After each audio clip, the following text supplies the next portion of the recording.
Happy Wednesday, everyone. It's Hollywood on the Rocks. I'm Chris Gore. Let's go. Today on the show, Avengers Doomsday released pictures of a new popcorn bucket. Also, Avengers Endgame Encore has a new trailer, and the filmmakers behind Attack of the Killer Tomatoes are going to be here live answering your questions. I even have tomatoes here. Here's a tomato from the movie. Let's get Alan. Where is he? Come on, man. Alan.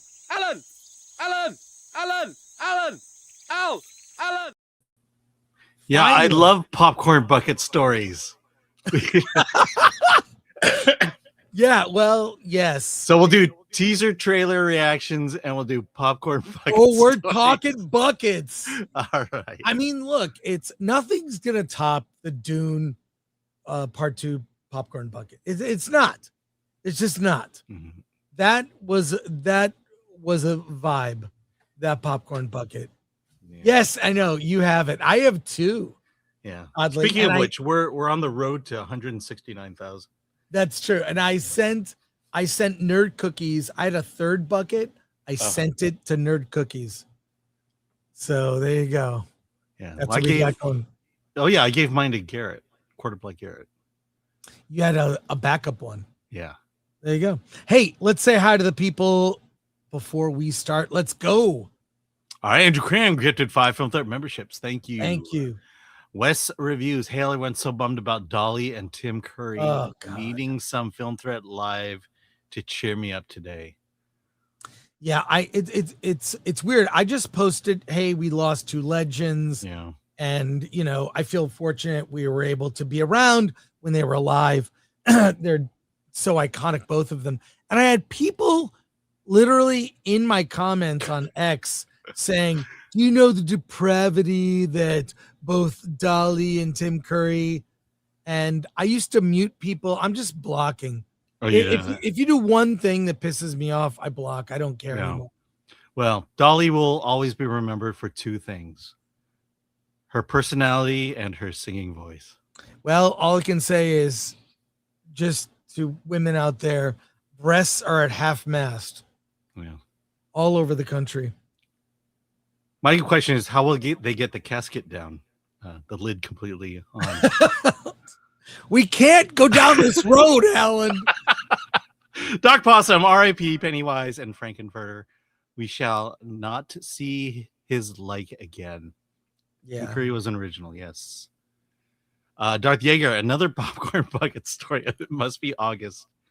Yep. Come on, Darth Yeager. Give us some credit. And Lord Thoth, like, share, subscribe, hit that bell for notifications, sign up as a member, join us on X, Discord, Rumble, and Instagram, and buy our merch at shop.filmthreat.com. Yes. Let's do the time warp again. And we have the Avengers Doomsday t-shirts modeled by Alan Ng. Yeah, there has his shirt right there. Go to shop.filmthreat.com. Be like Alan and do that. So I love that shirt. Yeah. I bought 2 actually. Yeah. I love it. Well, And I can't wait for the Blu-rays to come out. Then we'll have DV Doomsday shirts. Right. Well, what's weird is I get compliments every time I wear that shirt. That meme is alive for sure. And a last minute soup here. Not another name for 5. Oh my God. Ridley Scott just announced a Covenant sequel. Why doesn't he just retired? Funny, we just saw a Ridley Scott movie last night. Yeah, well, we'll talk. Let's wait for Friday. Yeah. Let's wait for Friday. But thank you for that. Appreciate that. Not another name. Lots to get into. Let's start, Alan. Here we go. Yes. Avengers Endgame Encore trailer is here. This trailer is trying to hype you up for the re-release of Endgame, which apparently the ticket sales off the charts. Yeah. It's the biggest ticket sales for any re-release of a movie in history. So anyone saying that, oh, this movie's not going to do well, it's going to do very well. We're talking Doomsday. I actually got good seats for once. The only seats available are like first 3 rows for IMAX. I'll see it. We might, I don't know, will Disney actually invite us to a press screening of this? I think they will. You think so? You know, I mean, we're a pretty powerful group. The Critics' Choice We're Association. not. We're not. The Critics' Choice. That's how they don't go out of their way to like us, Alan. Don't even. But they released a teaser trailer for this Endgame Encore. One thing is, from what I hear, we're getting 4 minutes of new footage that ties directly into Doomsday. Now, also, there's a new like an intro to it. I'm sure it's something with who knows, the cast, Downey Jr., Chris Evans, thanking you. I actually really like those a lot. And there's a new post credit, and there's 4 minutes of new footage connecting to Doomsday. Let's take a look at this trailer. Here we go.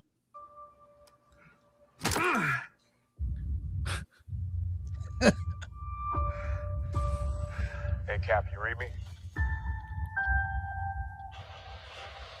You hear me? On your left. What? Oh my god! Oh my god! Oh my god!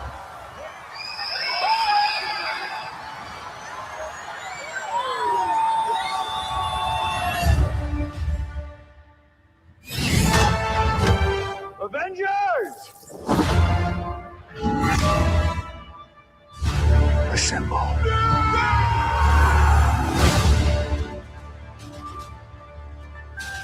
We have a plan.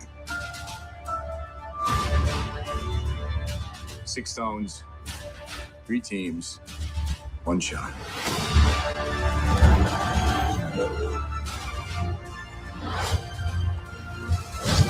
You mess with time.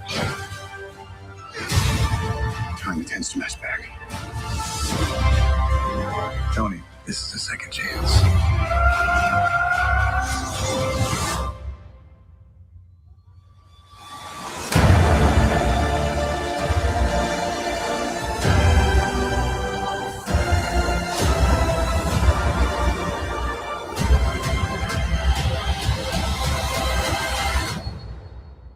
Well, there you go, Alan.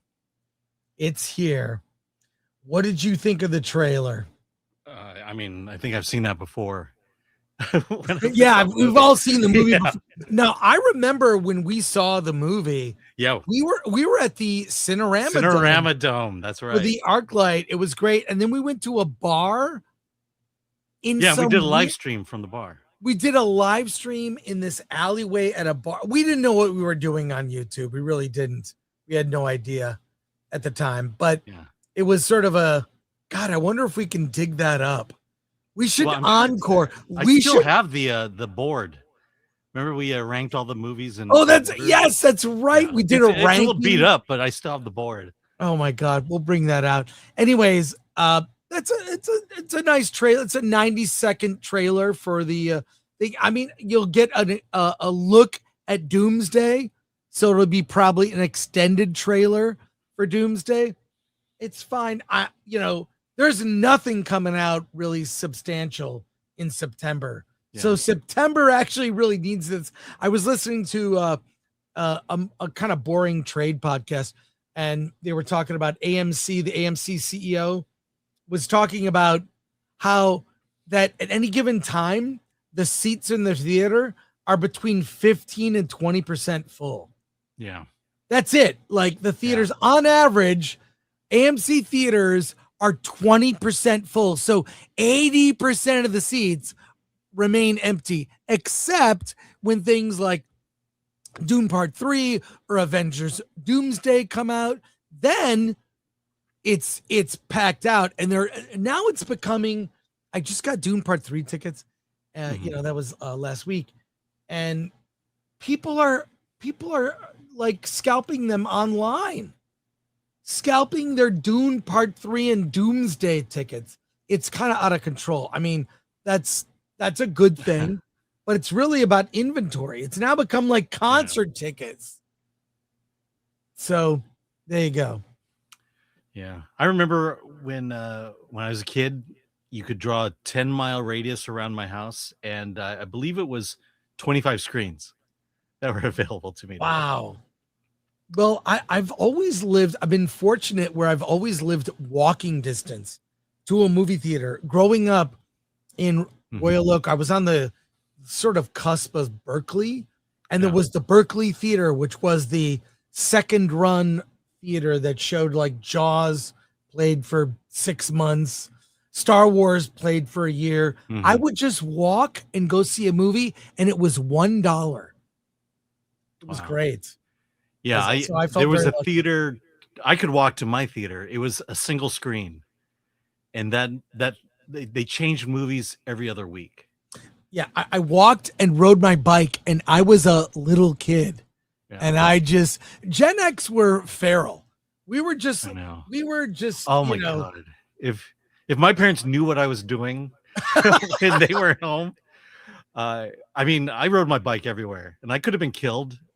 Yeah, no. They'd never know about it. We were free range. We were free range kids. And our parents, not that they didn't care, but they weren't like parents today. It was always like the main thing was just be home before dark. Yep. This is when I was a little kid. Be home before it's dark. That's time to come home. And it'd be one of those things where mom would just come out and yell your name. That was it. You'd hear your name yelled. If you heard your name yelled, that was the sign. Get home. Get home. But yeah, no, I got to see movies that way. Now, look at this. The popcorn buckets are here. That's right.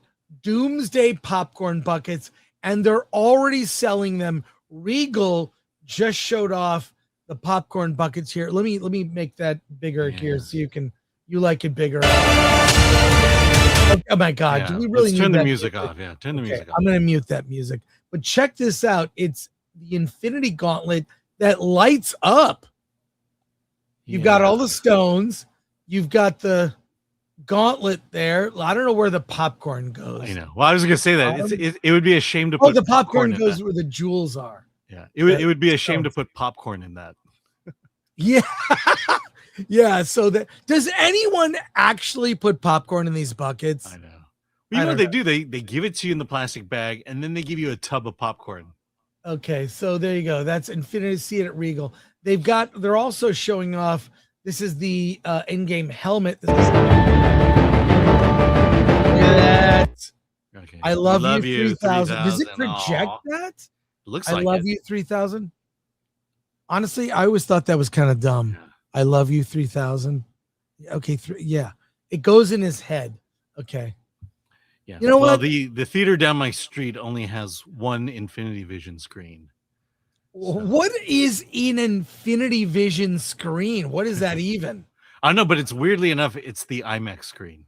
It is my Infinity Vision screen. So the IMAX screen, they branded as Infinity Vision? Yeah, that's the only Infinity Vision screen possible at my theater.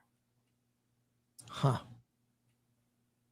We'll get to your comments on all of our news stories for today, but we have a lot before we get to our interview with talking about the iconic film Attack of the Killer Tomatoes. But let's talk about this merger. Paramount is promising 30 films per year, but what would that look like? Alan, I know you have notes for this story. Let's go. We have 3 stories that connect here, all about the merger and Paramount. Yes. A lot of people have opinions. Yeah. A lot of people have opinions, but I'll bring the story up. Give me the notes. All right. Well, Paramount's promise to release 30 theatrical films a year sounds achievable initially, but sustaining the numbers could be extremely difficult and expensive. Warner Brothers already has a large pipeline with about 20 films planned for 2027, while Paramount has another 11. So the merged companies could reach 30 releases without immediately creating a huge number of new projects. The number comes after that. Combining the studios currently only has 17 films to date in 2028, and 2029 is largely open. Paramount also plans to use its independent film to fill out the slate, potentially committing around 30% of its annual releases to indie acquisitions. That could be a smart way to reach 30 movies without making every movie a massive blockbuster. However, building successful specialty divisions takes time. However, quantity doesn't necessarily equal profitability. Warner Brothers has demonstrated how quickly fortunes can change. The studio had an excellent 2025, but its 2026 box office has been dramatically weaker. Paramount also has struggled with consistency.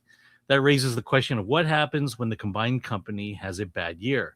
Releasing 30 movies means taking on the production and marketing costs of 30 movies. And with merged companies carrying around $79 billion in projected debt, a series of expensive flops could become a serious financial problem. DC is particularly important because Warner's intellectual property is one of the biggest reasons Paramount wants the merger.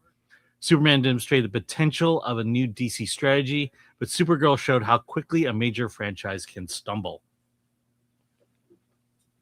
Well, I mean, look, if they do nothing, they'll be able to get 15 films per studio a year out based on the IP Currently. and what they've got. So that's fine. Paramount has not had a great year, honestly. And neither has Warner Brothers.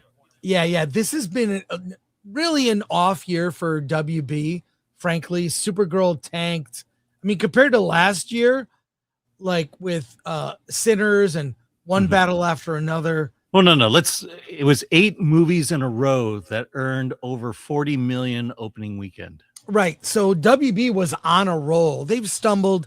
That's fine. It happens. But Paramount has not done well. Scary Movie 6 or whatever. And the movies they've released combined had made about 200 million. I saw some estimate. I mean, they've not looked good, but my expectation is they will, they'll make corrections. But this is really going to a place that who could have guessed? Look at this. Here's a story from Deadline. Paramount-WBD antitrust suit heads to it's not really heading to Supreme Court. It's a case that's being pitched to the Supreme Court in red state versus blue state. Showdown. Check this out. It's from Deadline. They'll look. The Supreme Court doesn't take every case that's pitched to them. But what's in this story, Alan? Let's get into it. Well, Iowa and Montana are asking the Supreme Court to intervene in the antitrust lawsuit blocking Paramount's $111 billion acquisition of Warner Brothers Discovery. They argued that the merger has already been approved by 68 jurisdictions worldwide, including the DOJ, and that California and 11 other states shouldn't be able to block a deal that regulators globally have cleared. Supporters say the merger could generate $6 billion in savings, fund more movies, create a stronger competitor to Netflix, Disney, and Amazon, and lead to at least 30 theatrical releases a year. California and the other states argue that the merger could reduce competition, increase industry consolidation, and lead to significant Hollywood layoffs. Critics also point to the combined company's roughly $8 billion debt load, which Iowa's arguments largely ignores. The dispute also has a strong political component, with Iowa accusing California AG Rob Bonta of using antitrust enforcement to target Paramount and the Trump administration. Meanwhile, the clock is ticking, with Paramount facing $7 million a day fee beginning on October 1 if the merger remains delayed.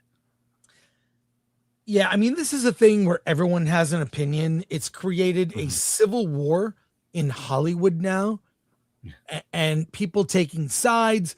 But there's other stories. There are so many stories about this merger. There's another story. We won't show it. I'll just give you the quick notes on it. That all 3 major movie theater chains want the merger to go through. Yeah. The whole point is of this is to have this monopoly could hurt the industry. The industry says, we want the merger. AMC, Cinemark, Regal say, please, we want the merger, which totally weakens Rob Bonta's argument. So let's switch to this for a second. This also related. I think put this all in perspective. Joseph Kahn goes nuclear on Rob Bonta, the guy who's if you would read this, it's a little long from our friend Joseph Kahn. I'll make it bigger. Yeah. I know you like it that way. Yes. Just to read this, and Joseph puts all of this into perspective. All of it. Alan, read it like Joseph would. Okay. If Paramount Warner leaves LA, they'll be fine. Their true value is the IP they own. The infrastructure can be moved anywhere and benefit from lower taxes and costs of operations. Lots can be sold off and rebuilt. Like any corporate move, the executive class can be transferred. The deals they make are vaporware, contracts, and e-signs on the internet. However, for LA, it's a death blow. The infrastructure is already suffering with vendors going out of business and crew members quitting. The built-in advantage of being a mecca for filmmakers with access to top talent, props, equipment disintegrates overnight. Studio stockpiles of props, wardrobes, cranes, cameras can truck over to Nashville or Austin. Crews can suddenly live in lower-cost states and afford homes and schools for their kids. They may have to pray to baby Jesus a little more, but a little Holy Ghost power never hurt anybody. Never hurt nobody. Sorry. This is not 1986 where you have to shoot below the roof of a backlot set. We can extend and digitally enhance anything. Setting up shop in a business-friendly, films-friendly city has no downside if the infrastructure truly moves. Every vendor benefits from lower costs and living for its employees, especially struggling working class that no one seems to give a shit about in these culture wars. Well, let me pause for a sec. Joseph he's not on the right. He's not on the left. He's Captain Common Sense. Please continue if you will. Yeah. A major studio leaving LA is a nuclear explosion that creates a chain reaction. Eventually, every other studio starts calculating a 0% state income tax. Rob Bonta has lived a life of academic insulation, including inside of a political bubble. He has no idea what it's like to set up a movie, try to get a crew, look for weekly freelance jobs in a fluctuating gig economy. No idea how fragile the ecosystem is. He's been sheltered inside of California Democrat Uniparty as a kind of legal Nepo baby, given expensive real estate with tenants he has never met. Now this incompetent moron thinks he can do whatever he wants with his third street promenade. I miss the Barnes & Noble there, Bonta. You'll miss the film business here. Think about that. The film business is a cash machine. Mm-hmm. A cash machine that politicians use to extort money in the form of taxes. And look, Joseph was too kind to Rob Bonta. What I find of any politician is mostly they are people who've never had to work or earn an honest dollar. As someone who had newspaper routes when I was a kid, I had newspaper routes. I worked hard. I worked restaurants. I was a dishwasher in a couple I worked at a video store. I worked at Burger King for a summer. I've worked and had jobs and worked my ass off all my life, and good. I enjoyed it. I learned lessons at every job. Mostly if the job was terrible, I learned that I didn't want this job and I wanted a better job. But that may be what I am. And today I'm an entrepreneur. Alan, you're a freelancer. You know, you do. We're all like, we're working hard, and he has no concept of what it's like to do that. I want to hear your thoughts, and I have something to share that's going to put all of this, it's going to bring it together and put it in perspective. Alan, your comments and thoughts. Yeah, I mean, it's just sad. I mean, LA, California should be one of the richest states in the nation. California should be one of the greatest places to live in the nation. The weather, for one thing, the opportunity for another. And we have politicians in office that would rather take advantage of the fortunes of California take it over and spend it frivolously versus building it and growing it. Look, it's hard to make a movie, but you're driving the movie business out and you're driving people away, which is why it's hard. It's hard to open a restaurant, but restaurants are closing. And worse, if the idea of opening a restaurant or starting a business ever occurred to you, the first place you wouldn't go is California. This state, the birthplace of Hollywood, the center of the entertainment industry, is no one in government understands this business. Mm-hmm. Not to mention business and how to run a business, how to make an honest buck. Yeah. You make something people want, they buy it. You try to optimize your business. You make more. You serve the customer. They don't know how to do that. They're extracting money from hardworking people for their own pleasure. Exactly. And Kahn's bottom line point is that Paramount doesn't need California. Mm-hmm. California needs Paramount to stay here for the jobs and the tax revenue.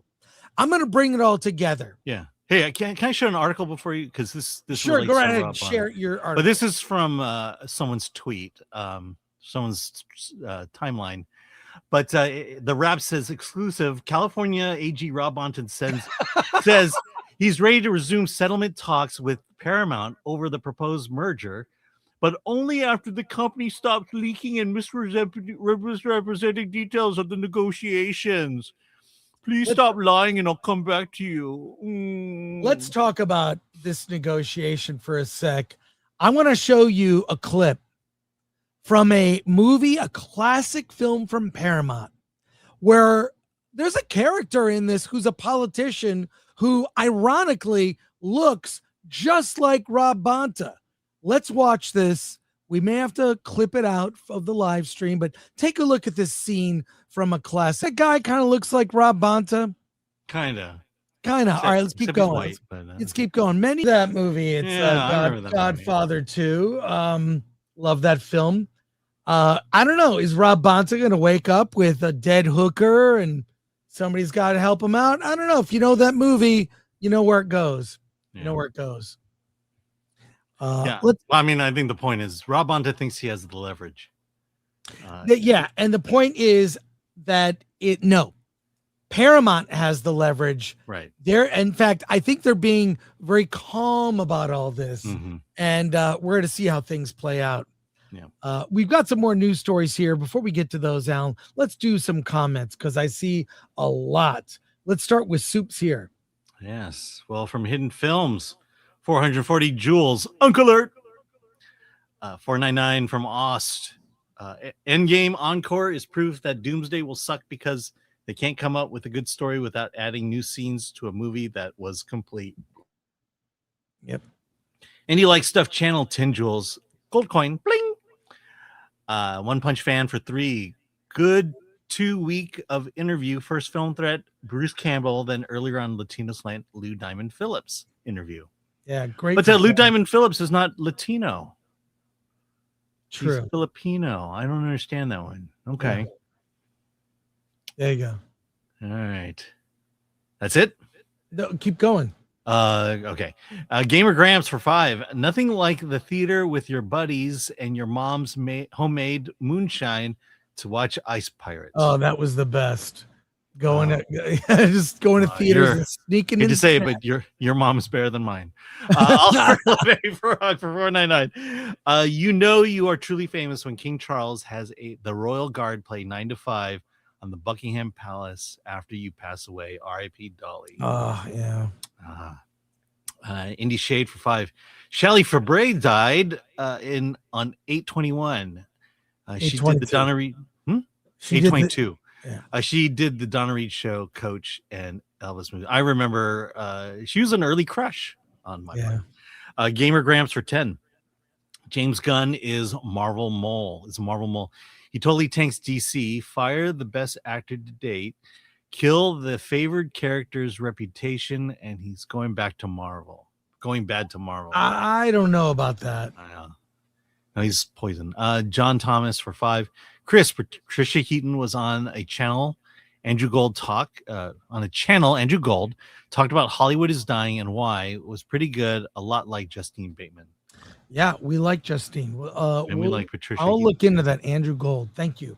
Hey, Jean Hu gifted 5 film direct memberships. Thank you, Sean Hu. Pilgrim Media for 2. There are Latino branches in the Philippines. That's what Latinos say, but they're Asian. All right. Yeah, they were conquered by the Spanish. That's why. One Punch Fan for 3. R.I.P. to the legend Dolly Parton. Yeah. If Spain takes you over, that doesn't make you Latino. Film Threat. One Punch Fan for 3. Sing it, Alan. Hashtag Stargate. Oh, you're getting you got to move your phone, Alan. You got to move your phone. It's too close. Okay. I wonder if something else. Tim is not funny. All the theaters want the merger. It's the best option for them and for the film industry as a whole. Yeah.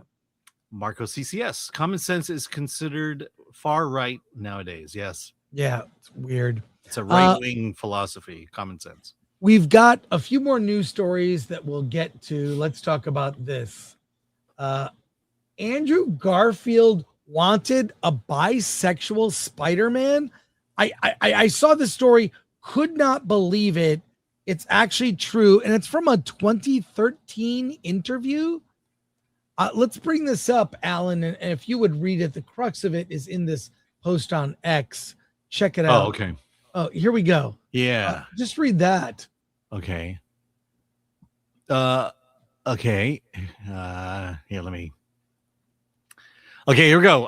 From Fandom Pulse, Amazing Spider-Man star Andrew Garfield wanted the franchise to explore Spider-Man's sexuality, asking for interracial bisexuality with Michael B. Jordan. I was kind of joking, but kind of not joking about MJ, and I was like, "What if Michael Jordan is a? Oh, what if MJ is a dude? Why can't we discover what Peter is exploring? Why can't we discover that Peter is exploring his sexuality? It's hardly even groundbreaking. So why can't he be gay? Why can't he be into boys? Why does Hollywood have to fantasize doing this?" This is the commentator. Okay. That was the Andrew Garfield's quote. It's from a 2013 interview, kind of cherry picked, but how weird and specific. Not just Spider-Man could be gay. Spider-Man could be gay, and then to be with Michael B. Jordan. That's so specific. Like, if Andrew Garfield is working out his own issues, hey, go to West Hollywood. Go to West Hollywood. That's where a lot of gay bars are. Okay. You can go there, and who knows? You might run into Michael B. Jordan. I don't know anything about the personal life of Michael B. Jordan or Andrew Garfield. If he's working something out, work that out. Not in Spider-Man. And I'm really not a fan of those Garfield Spider-Man movies. They're not good. The Tobey Maguire Spider-Man films have aged so well. It's like they were made in a different era. The first year, yes. I mean, they're look more than 20 years old, 25 years old. Mm-hmm. I mean, classic. But the Garfield Spider-Man was, we're going to try something. I hated so much about those movies, and it's not getting better. He did redeem himself in No Way Home in a way I thought was great. But what do you think of this, Alan? It's kind of weird. Well, I mean, apparently it's the beginning of when Hollywood started thinking, why do our heroes have to be straight? Why do they have to be white? Why do they have to be men? Why can't we just think outside the box? Because that's what people want. Everybody wants this. Everybody wanted a gay Spider-Man. Why not? We've got to ask these questions. Maybe if we ask enough, they'll actually do it. Maybe 20 years from the time this thing came out, or 10 years by the time this came out, we'd seriously consider our heroes being bisexual, gay, trans, homophobic, homo-loving, whatever. Look, I could care. I really don't know anything about a lot of celebrities. I just don't really care about their personal lives. Honestly, doesn't affect me. Doesn't matter. Don't care. but it seems a little odd. I think maybe this is being blown out of proportion, but I've seen it, I've seen it talked about online, thought we'd address it. I really don't care. It's weird. I in a lot of cases also these celebs are kind of baited into having these opinions. It's odd. I mean, I want to think that when that interview happened, actors like to do that. They like to take on characters and say, how can I make it different? How can I do a different spin on, Willie Loman or something like that? And I think that's what we got here was, what kind of spin could I put on Peter Parker? I got it. He's gay and he likes black men. In another Andrew Garfield related story, The Uprising, which is a film we reacted to, did a trailer reaction. It looks to focus on kind of a taxpayer revolt in merry old England, but it's more is coming off. The layers of the onion are coming off, and it's now been unveiled as a Robin Hood origin movie. Is this Robin Hood Begins? But there's more to the story. Alan, I've got it here from this is comicbookmovie.com. Give it to me. What's in this story? Right. Well, Focus Features has revealed that its upcoming Paul Greengrass film, originally titled The Uprising, is actually a Robin Hood story, with Andrew Garfield playing the legendary outlaw. The movie arrives September 10th and is initially marketed as a historical drama set in 1381 English peasant revolt against King Richard II. The new title and synopsis make it clear that the film will blend the real peasants' revolt with the Robin Hood legend. Garfield's character forms an army of ordinary people to fight the king and seek justice. This Robin Hood connection may have originally been intended as a surprise, but Focus Features apparently decided revealing it to help attract audiences. The film also appears to have a modern political theme. Garfield believes the story could function as a Rorschach test, with audiences from different political perspectives seeing their own beliefs reflected in it. He also warns that the film enters politically sensitive territory, particularly regarding the British nationalism and the far right. The truth of that period of time, he says, was that there were brutal conditions for working class people, brutal taxation, post-plague incompetence in government, abusive practices, and the underclass being seen as subhuman creatures from the perspective of those in power. Not phenomena confined to the Middle Ages then. It all sounds quite now. Yeah, here and in the United States and all around the world, Garfield agrees. One of the things that's cool about this film is that it is a bit of a Rorschach test. It's politically, a lot of different politically aligned people go, oh, it's me. We get into really dicey territory, but to not see the British far right activist Tommy Robinson stuff as anything but despicable is just ignorant.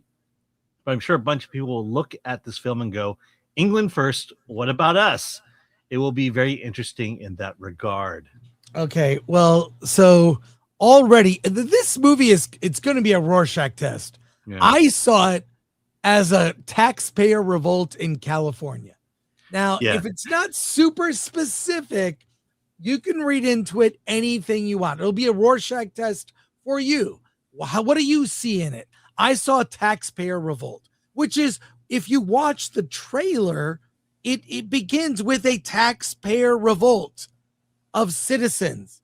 So now we're hearing it's Robin Hood, and now I'm sure it's going to be the inevitable. The king is the king Trump. I don't know. I'm seeing the movie next week, and there'll be a Q&A. And if you're a member of our channel, all the Q&As and events that Alan and I go to, we film the Q&A for you to see. If you're a member, you get access to all those videos. So I will bring you that. And this was at the top of my list for the fall movies. Now I'm a little trepidatious. Alan, what are your thoughts? Did you see this as like a taxpayer revolt, maybe in California? Maybe that's No, I think when we first reacted to this, I kind of gave I don't know about this. Oh, really? I think it was, but it's interesting. First of all, I don't think his words are basically not Trump, but it's Tommy Robinson. So it's the British end of things. Right. But this is the sentence that was interesting to me. The truth of that period of time was that there was brutal conditions for working class people, like in Hollywood, brutal taxation, like our gas taxes and our taxes, and the fact that we in California pay a lot of taxes, post-plague incompetence in government, maybe COVID, abusive practices, maybe fraud, waste, and abuse, and the underclass being seen as subhuman creatures, like we don't count, or maybe that politicians only see us as votes and not as people that could use the help of the government, or as a cash machine, right? To fund all their projects, right? But see, that's the Rorschach test. It's you can definitely read that and say, oh, it's us living in California, or if you live in New York, you're probably thinking, oh, that's life under Trump. That's the interesting thing. But clearly, he sees it as King Richard as the conservatives trying to run England. Well, I'm looking forward to the movie, but now I'm a bit suspicious. So we'll see where this thing goes. Hey, Alan, you have a lot to say about this. Rosie O'Donnell should host her own show on late night TV. Late night TV is dominated by what, Alan? By bad left-wing comedy. Well, I was going to say white men. But white men. Okay, yes. And white men. Rosie O'Donnell, she has been guest hosting for Jimmy Kimmel. I guess he's on vacation. By the way, has she gotten hotter over the years? Are you okay, Alan? What are you talking about? But what's in the story in Variety? And I know you have a very special commentary you'd like to do. But what's in the story here from Variety? People are saying she's done so well. They're saying she should have her own show on late night or daytime TV. I mean, look how well she is in this picture. I mean, in Variety, Variety, they would always pick the best picture that they possibly could. I'm gonna zoom in more. Well, I can't, it's not letting me zoom in. Maybe that's a good thing. Anyways, go for it, Alan. Okay, the late night TV landscape is struggling with Stephen Colbert leaving CBS, or getting fired from, and Jimmy Kimmel and Jimmy Fallon seeming closer to the end, getting fired. The traditional late night format feels increasingly outdated and vulnerable.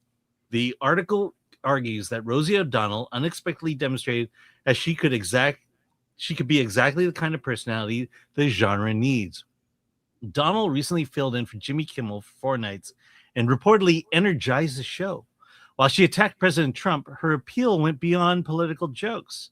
She connected with the audience through personal stories, empathy, and sharp comedy, giving her monologues more variety than the typical late-night routine of simply reacting to Trump's latest controversy.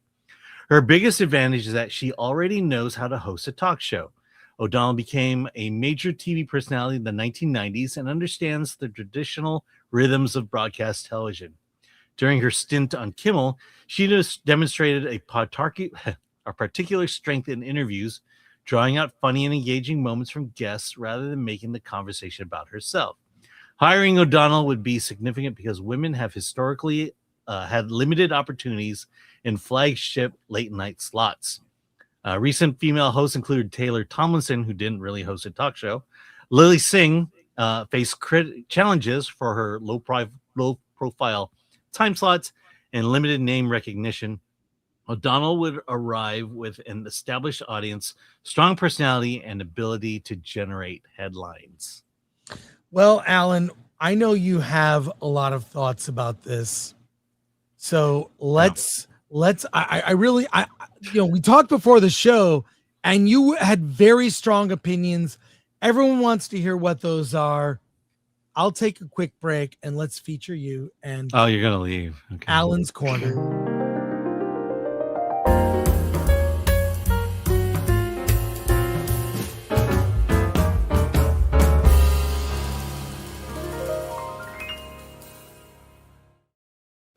Yeah, my point in this article continues to be the point of the fact that Hollywood doesn't get it. They don't know our audiences. What caused late night to die, I believe, is the concerted anti-Trump behavior of all the sorry, I'm seeing the echoing thing here. The anti-Trump behavior, basically every joke was F Trump this, F Trump that.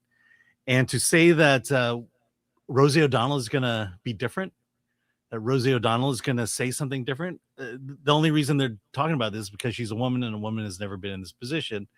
And look, she's no different than Jimmy Kimmel, and she's going to crash and burn. And that is the problem with this story. And the fact that, and I can't even see it, the fact that Variety, that it just shows you the bias on Variety's part, that they think that Rosie O'Donnell for a week was able to bring something different to the Jimmy Kimmel show. Just tells you again how Variety doesn't understand it. Hollywood doesn't understand it. And I believe Disney understands it, and that it would be a huge mistake to hire Rosie O'Donnell without really changing the landscape of late night television and pulling it away from being political, just being about telling good jokes, interviewing guests, and having fun. And that's the problem. So there you go. That's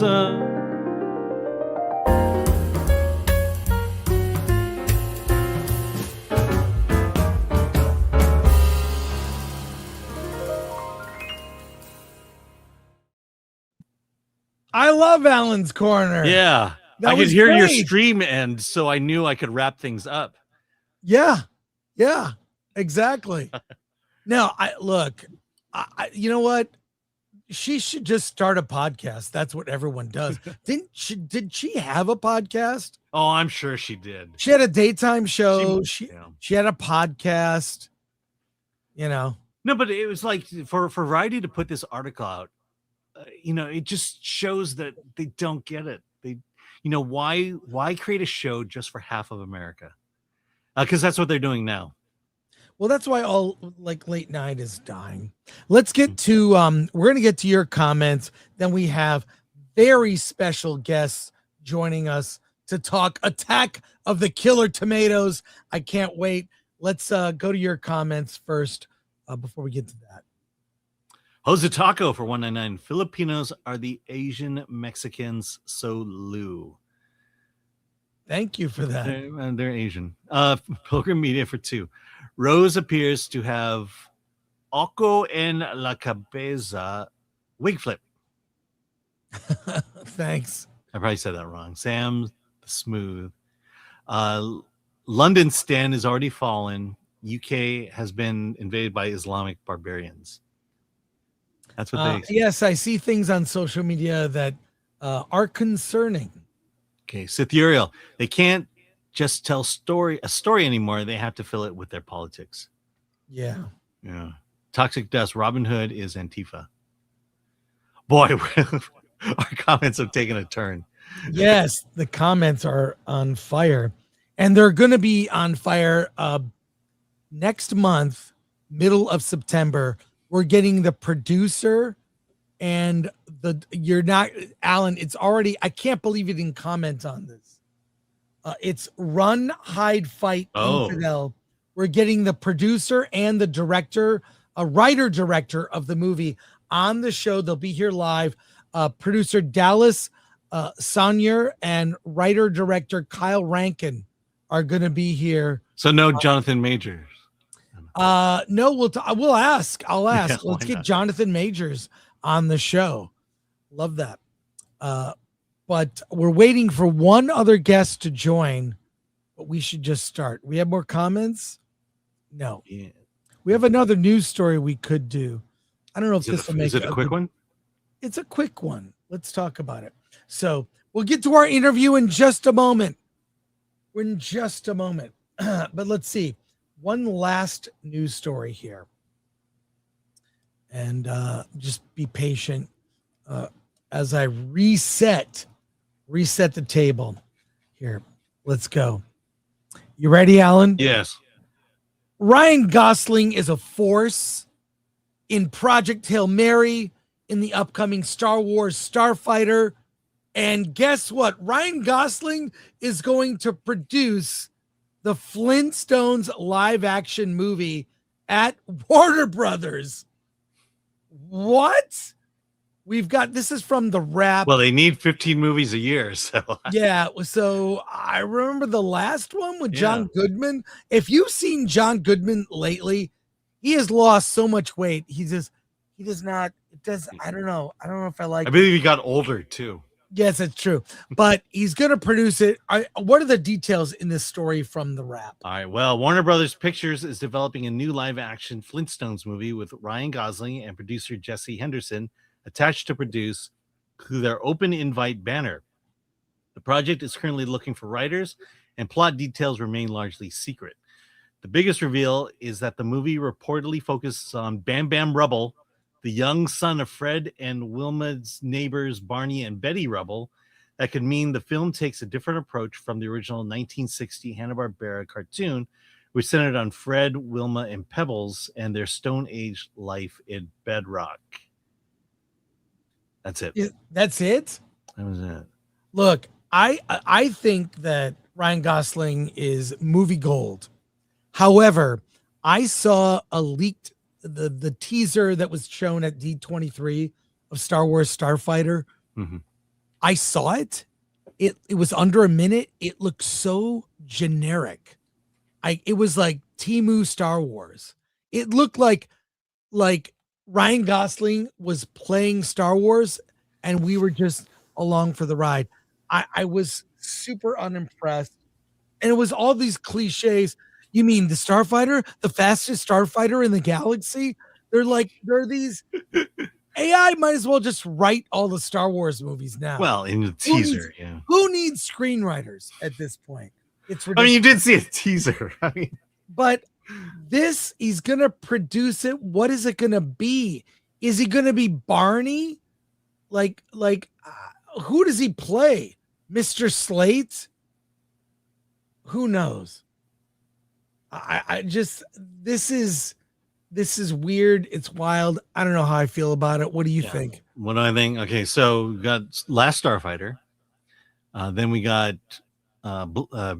Ghost Rider. And now we have Flintstones. You know what? I have a lot of faith in Ryan Gosling.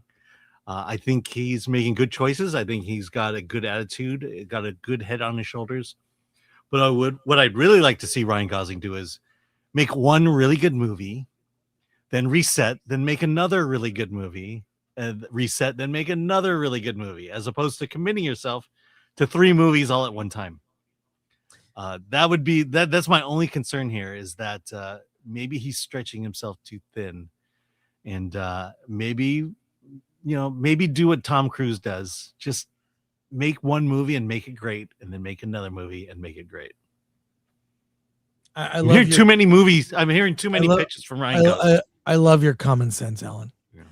Hey, here at Film Threat, we love to champion independent filmmakers and talk about them on the channel. Not only talk about them, talk to them directly.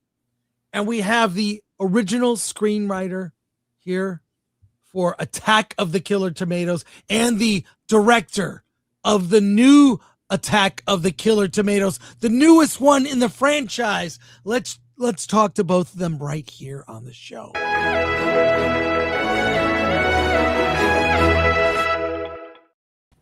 Hey, gentlemen. Hey. So glad to see you. Director David Ferino, screenwriter Costa Dillon. Look at that. Posters in the background. Love it. First of all, thank you for entertaining me all these years. I think when you go to see a movie, you see it in the theater, you rent it, you watch it. If it's called Attack of the Killer Tomatoes, you know what you're in for. So thank you for being on the show. Well, thanks for the opportunity to be here. David, hopefully you can hear us. I can hear you. I thank you as well. I've only provided 1 year of entertainment while Costa provided 50. So I just didn't feel like it was my time to jump in. But hi, thanks for having me. Good to see you. I gotta say, as a young boy, my family had cable for 1 year and we had Showtime for 1 year. And Attack of the Killer Tomatoes was on constant repeat on Showtime. And so I know your movie. I had no idea. idea. Well, I want to show the trailer to the new film in the franchise coming up, and now I understand that, like, hey, it's getting merchandised. You can buy Killer Tomato. I got this at San Diego Comic-Con. It was great. Check it out. There's a Killer Tomato. Look at that. Love it. That's one of the new ones. But we'll show the trailer in a second. But question for Costa: how did you come up with this? Because everyone knows Star Wars. Everyone also knows Attack of the Killer Tomatoes. How did this idea pop into your head? Well, I don't remember having the idea for Star Wars. No, for Attack of the Killer Tomatoes, that is.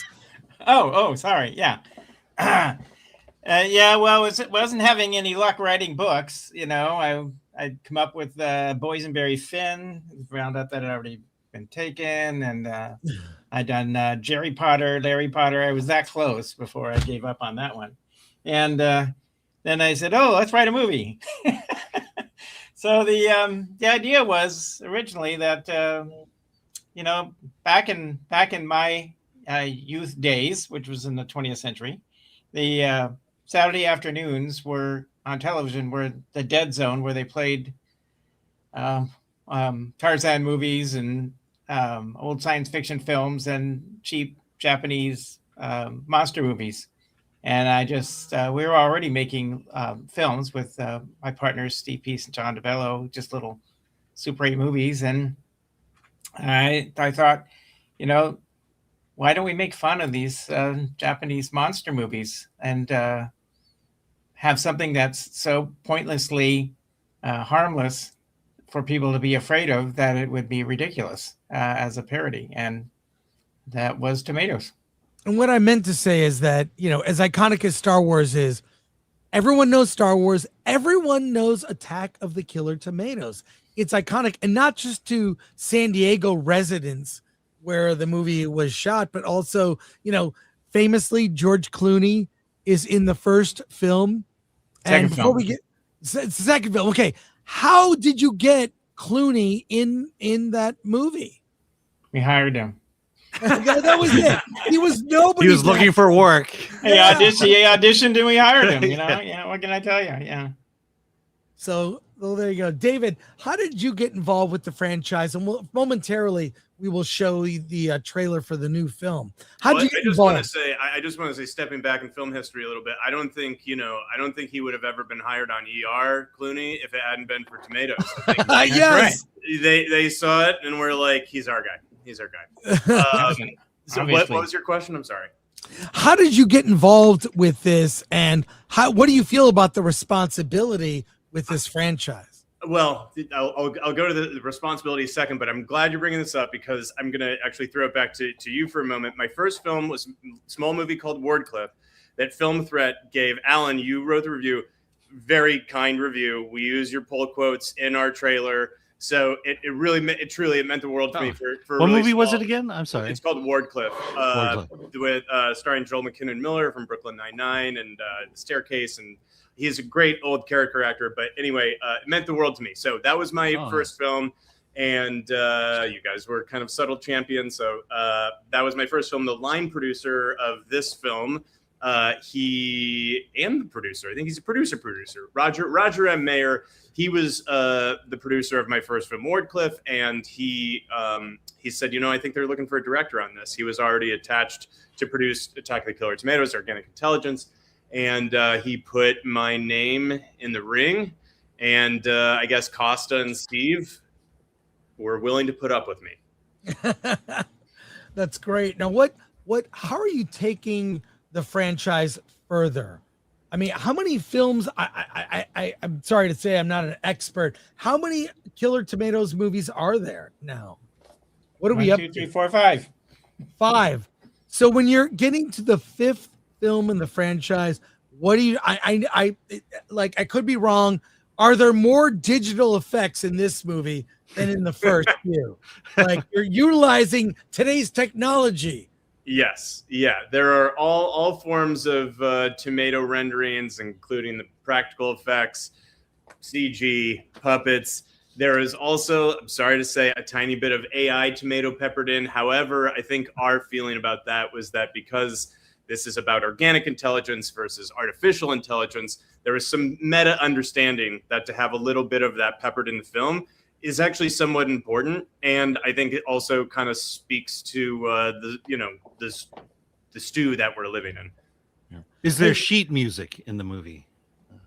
And there's no. There is not. That's a great. You know your history, your tomatoes history well. There is not, but there are definitely callbacks to what that sheet music was for. Let's take a look at the trailer for the new film in the franchise. I've got it queued up right here. Let's go. This poor woman was dehydrated to death. Looks to me like tomatoes. Only one way to find out for sure, Sheriff. Oh, gross. That's blood. That's tomato juice. Like artificial intelligence, only freakier. In the Hindenburg crash, we're all Tomatoes. All tomatoes. Tomato. We have shot down every red balloon in U.S. airspace.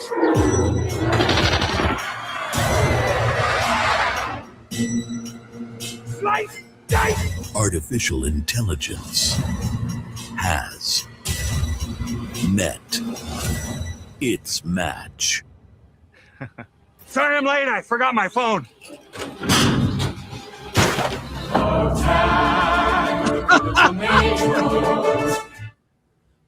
The song is even iconic for this movie. Oh my gosh. What so tell me, it looks like you guys had a lot of fun making it. The effects budget is clearly that giant tomato bouncing down the street. What was I mean that looks insane. That may or may not be. Yeah, that could be CGI. Yeah, well, there you go.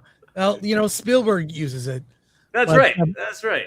And Well, we don't. Yeah, but the thing is, we don't take ourselves seriously. We're not trying to fool anybody. You know, it's. You go ahead, Costa. I cut you off. Well, I'm just saying, in the first film, people would come up to me over the years and say, you know, when that giant 6-foot tomato is going down the parking lot, I can see the wheels of the cart underneath it. And I look at them like, did you miss the point of the film? Yeah. You know, we're making fun of low budget movies. You were supposed to see it. And I kind of feel the same way is somebody's going to come up to me and say, you know, that really wasn't a 25-foot tomato. And I'm going to be like, well, thanks for pointing that out. It is. I think the other thing that I was going to say, and I'm kind of, digging my own grave here by prolonging the AI conversation. But the other thing I want to say, since I've already, unsealed that, is the thought about using AI was also the original was made as cheaply as possible, and we're still kind of keeping that tradition alive. And, and I think, again, the whole movie is not AI. As you could see, there's plenty of CG tomatoes and puppets and plenty of practical slop, actual slop, tomato slop, not AI slop. To me, I think it actually, to use it just a little bit here and there, is actually very much in keeping with the original movie, which was by any means possible. Well, I got to say, as someone who grew up watching Godzilla movies, bad stuff on late night TV, watched the horror host The Ghoul in Detroit. I grew up watching that. Of course, Elvira, who doesn't love Elvira, Cassandra Peterson. I just have an affection for what some might call bad movies. I call great entertainment. Yep. What is it about these? We kind of agree, like, I know the effects may not be up to par. I don't care. I'm along for the ride. I'm here to have fun. And for this franchise, you go into it with that attitude. Oh, absolutely. Yeah. We have no pretensions. The idea is to watch the movie and have a good time. And we're not trying to fool anybody into anything else. Yeah, we know it's a low budget movie. And but $100 million would not make this a better movie, and it would just mean that David and I had a lot nicer houses. because everything we have, we put on the screen. We don't have a lot, but whatever's there, we put on the screen. But that's the idea. Sorry, but it's not just the movie. It's like it's like a brand. There are toys. Was there like a game? Yes. A video game? There's like Game Boy. There's so much merch related to this. And also, yeah, that's sure. There was a Game Boy. There was, the cartoon show and lunch boxes and beach blankets and all kinds of stuff that, like you could buy for $1 at Toys R Us later. And I remember at Toys R Us. Yeah, well, it's how old we are, as we know Toys R Us. Steve Peace, John DeBell, and I, the original, makers of these films, we often sat there and said, we obviously are not Hollywood people, because we didn't sit around and say, what character can we make that we can merchandise off of? It wasn't a consideration, because you can't really merchandise tomatoes very well. They're pretty darn generic. And so we really didn't have characters. When Fox turned it into a cartoon show, they gave the tomatoes names and characters and faces and all kinds of things we didn't have originally, because they wanted to have that merchandising opportunity. But we didn't make the movie to be a something to sell. We made the movie for itself. I have a film history question, but the movie came out at a time where there wasn't home video. I saw it on cable. How did this movie take off? At what point did it become the cult classic that it is, and how did you get it to that point? Well, that's a good question. So Steve and John and I just took projectors, and we'd go house to house down the block and show it to people until everybody knew what the film was. That's you hit on the actual answer. When videotapes first came out, again, maybe you guys are too young to know this, studios did not want to put their film on video. They wouldn't release their films to video. They were afraid they would cannibalize their market for television and such. And so there were a limited number of films available. And when we were approached, we said, sure, you can have our movie to be on videotape. Great. So in the video stores back in the early 80s, when there were maybe 100 titles in the store, we were one of those 100 titles. Wow. And so people started to notice it, because the cover art is as famous as the song and the title, I think, and people would pick it up. And so after a while, it got to be known just because it was one of the tapes you could get before the big studios started releasing films. No studio released what they call a sell-through video until E.T. But up until before that, it was hard to find any major studios with a film released on video.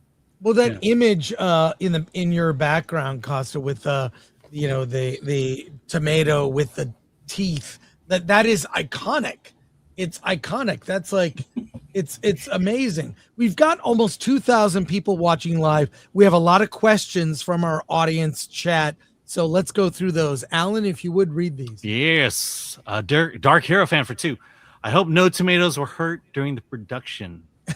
Did you have tomato wranglers? I'll let David answer that, because he's the I don't one know if the tomatoes were hurt, but Costa was hurt. He was hurt by tomatoes, and I mean that sincerely. We're not joking around. That man was pelted with tomatoes, and he took it like a champ. Did you have tomato wranglers and intimacy coordinators for the tomatoes? We had tomato wranglers, and I must say a good deal of the tomatoes were naked. What can I tell you? Right. Andy Likes Stuff channel, Attack of the Killer Tomatoes is epic, 100% old school. Thumbs up. Dark Hero fan also says, I'm looking at my Attack of the Killer Tomato lunchbox on my fridge. I still have the VHS of 1 and 2. Farkey, I feel like they had an NES game. Was the game on NES? Yeah, it's possible. Yeah, There was a Game Boy for sure. Yeah. The Game Boy game is featured in the new movie too. FYI. Marcus Spin, a question for Costa. Did you have any input or involvement with the theme song of Attack of the Killer Tomatoes? Oh, with the Attack of the Killer Tomatoes Saturday morning cartoon theme song. Oh, John DeBello wrote the words and music to the theme song. All of us worked on the other songs, Tomato Stomp and Puberty Love, and the other songs in the movie. But that was John's song, and we did not have a role in the Fox show. Fox didn't let us write it. They had their own writers, and so we did not participate in that. What was Gordon Goodwin's involvement with the song or the original score? Well, Gordon and Paul Sunfer wrote the entire score except the theme song. So they wrote all the music. We wrote the lyrics, but John, they just didn't do the theme song. Okay. More questions and comments here. The Lone Wolf. Killer Tomatoes has one of the most iconic posters of all time. Yeah, we just saw that. A Dark Hero fan. Will Matt Cameron return? No, we tried to get a hold of Matt, and it just didn't work out. So he's not in the new film. Christopher Moonlight Productions. I thought the AI in the trailer worked really well. Don't apologize for it. All right. Love it. And also, I will say that AI is already being used for special effects in movies. Don't tell me that the new Marvel Avengers Doomsday doesn't use AI for some of their effects. I guarantee they have some. Tina Guzman. A question: Were real tomatoes during the making of the film? Yeah. Did you use real tomatoes for the making of the movie? Oh yeah, we had lots. I mean, and I think there was a lot of days. Well, I'll speak to this movie, and Costa can answer for the other four. But I know in this movie there were days where we were like, we need more, and there was like runs to grocery stores to get additional tomatoes. Yeah, we were lucky. There was the price of tomatoes hadn't gone through the roof. So when you're paying more for tomatoes than you're paying for the live actors, you got a problem. So that's right. Well, how many? I got to ask this about Costa for you. The legacy of this franchise. How does it feel like to have now? It's I don't know how many decades is it? Well, the first one was we made it in 1977, so almost 50 years now. Yeah, so it'll be 50 years next year, and it was created the same year as Star Wars to bring it back. Yes, how does that legacy feel? Well, the person who did the explosions for our battle scenes in 1977, we came out in 78, but we filmed it in 77, was the man who did the explosions for Star Wars, Greg Auer. And when we were filming the battle scenes downtown San Diego, he was telling us, I just came off this space movie. And and we were like, well, cool. We like space movies. I hope it's good. The other key difference is fans of Attack of the Killer Tomatoes still like you.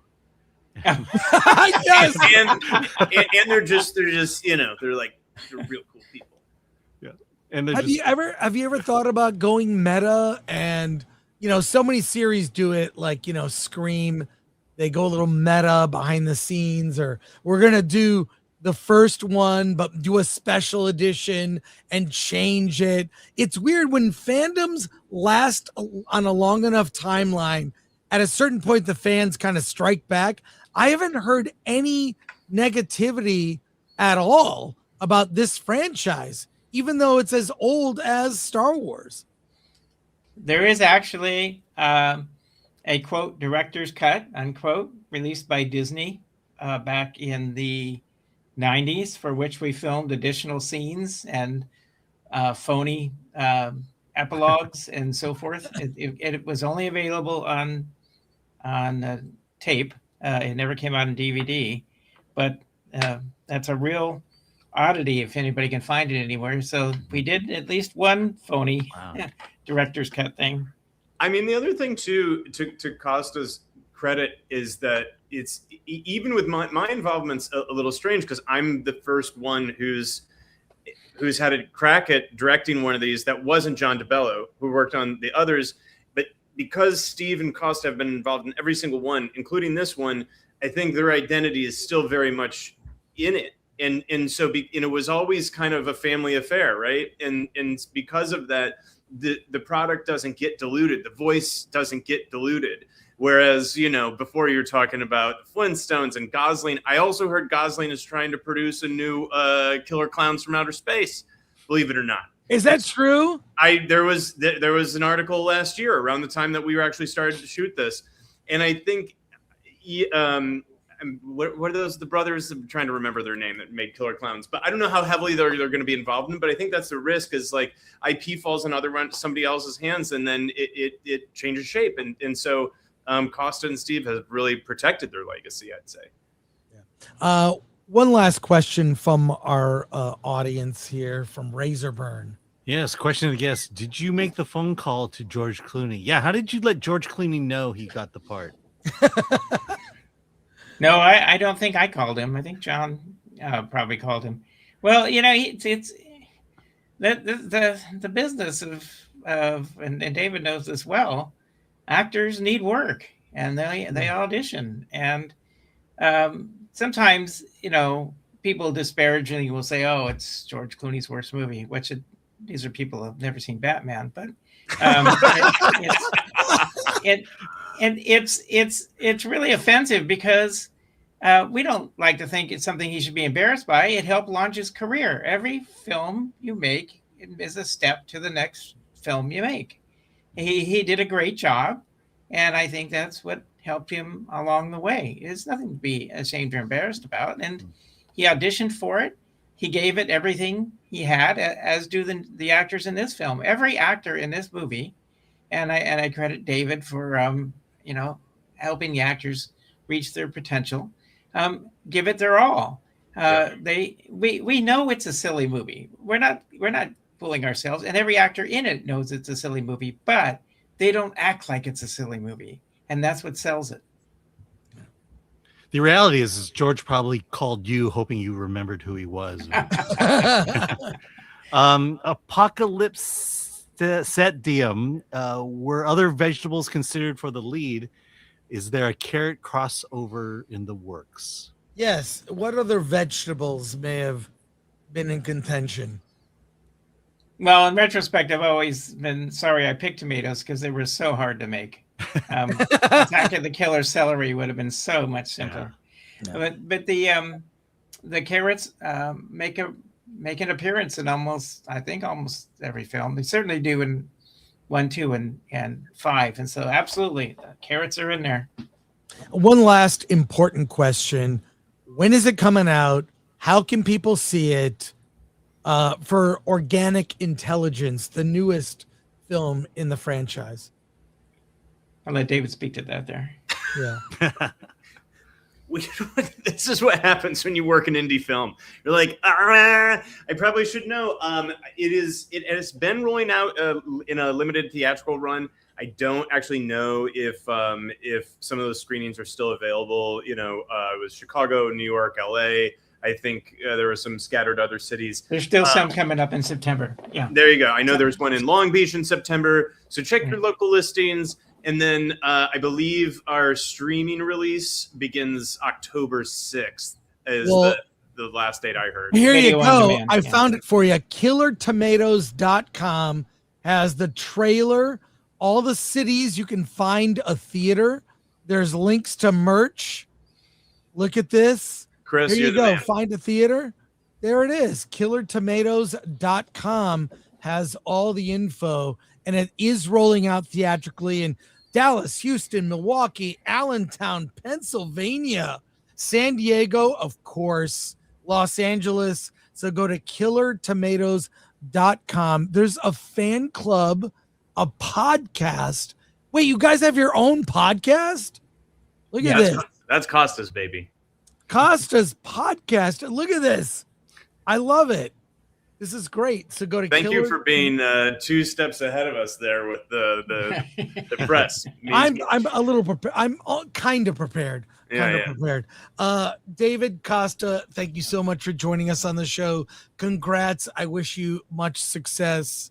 And thank you for coming on the show and talking to us. Thank you so Thank much you. for having us. And I know, you guys are such great champions of indie film, and we love it. And when the movie's out there, tell your friends, tell your neighbors. Really appreciate you guys helping not only us, but also indie filmmakers. Absolutely. Thank you. Come back when the next movie is out. Okay. Take care. All right. Thank you. Bye.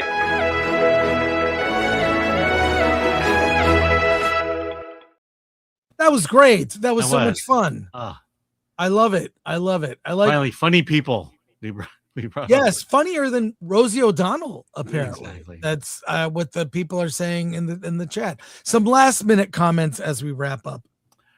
From GraphWeb, in the name of all that is holy, hashtag cancel Disney Plus. Aren't you supposed to sing it? No, that's Badger's thing. Oh, I'm not gonna steal Badger's giving. All right. All right. All right. GraphWeb, 2 Jewels, Silver Star. And Atomic Lori reminds us to thank our mods, Lord Thoth, MK Solid, ADLS24, and Olo Leakway on Rumble. And we thank Atomic Lori for keeping us on track. We could not do the show without her, but we'll be back on Friday. We have reviews of Coyote versus Acme, The Dog Stars, Buddy. Alan is going to see Idiots. Are you going to see I don't know. Idiots? What is Idiots? Well, let's find out. Yeah. Thank you to everyone who sent in a super chat and joined us today. We appreciate all of you. We'll be back Friday with reviews. And, I don't know. We're probably interviewing someone. We've got some big interviews coming up. Cool. And someone just sent in 5 jewels. Andrew Cram sent in 5 jewels for a treat. We appreciate Andrew. Big supporter of the show.